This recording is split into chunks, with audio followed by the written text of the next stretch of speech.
윤상현 의원입니다. 경제는 타이밍이다. 그래서 미국처럼 금리 인하 시기를 놓쳐서는 안 된다라는 말씀을 드리러 이 자리에 섰습니다. 경기 하락을 방지하기 위해서 당국의 선제적인 금리 인하가 제때 이루어져야 한다. 이런 말씀을 드리러 이 자리에 섰습니다.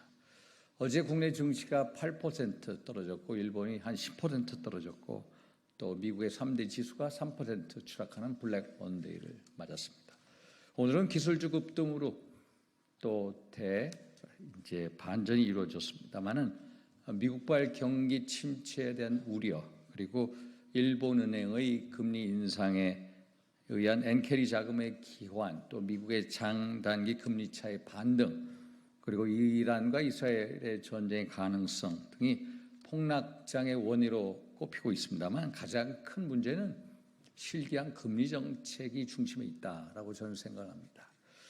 미국 연방준비제도가 7월 금리 인하의 시기를 놓친 것 그리고 일본은행이 금리 인상을 하지 않아야 할 시기에 금리 인상을 한 것이 실기한 정책이라는 분석입니다. 구조적인 문제가 아니라 정책적인 판단이 잘못됐다.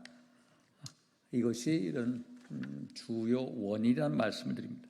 경제는 타이밍입니다.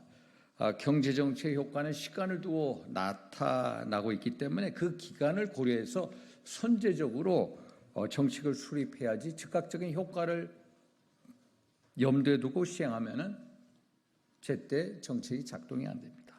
미국 연준이 뒤늦게 9월 금리 인상 가능성을 시사하면서 한국은행도 금리를 10월 달에 인하하겠다라는 전망이 나오고 있습니다만은 이미 미국에서는 제로미 파월이 7월 달에 금리 인하를 했어야 한다라는 질타가 너무 강합니다. 그래서 미국이 9월 달 금리 인하를 하게 된다면은 0.5%에 달하는 빅스텝의 금리 인하의 가능성이 아주 커지고 있습니다. 그래서 이미 늦어버린 미국의 금리 인하, 소위 말해서 0.5% 금리 인하를 하는 빅스텝을 따라서 우리 한국은행이 10월 달에 금리 인하를 할 필요가 없다는 겁니다. 그렇게 기다릴 필요가 없다. 우리가 먼저 선제적으로 우리 통화 정책의 방향을 바꾸는 결단을 내려야 한다는 사실을 강조하고 싶습니다.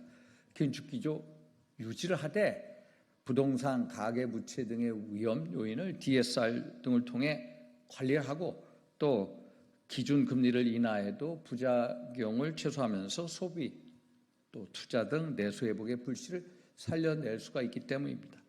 8월 22일 열리기로 예정된 우리 금융통화위원회 회의에서 우리가 선제적으로 0.2% 금리 인하를 하고 9월 달에 미국이 0.5% 금리 인하를 하는 빅스텝에 나서면 다시 10월 초에 예정된 금융통화위원회에서 0.2% 금리를 인하하자라고 제안을 드리는 바입니다.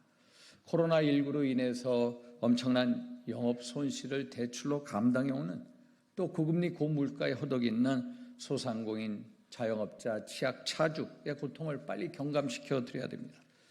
경제는 타이밍입니다. 이창용 금융통화위원회 의장님을 비롯한 금융통화위원회 의원님들의 결단을 다시 한번 촉구합니다. 감사합니다.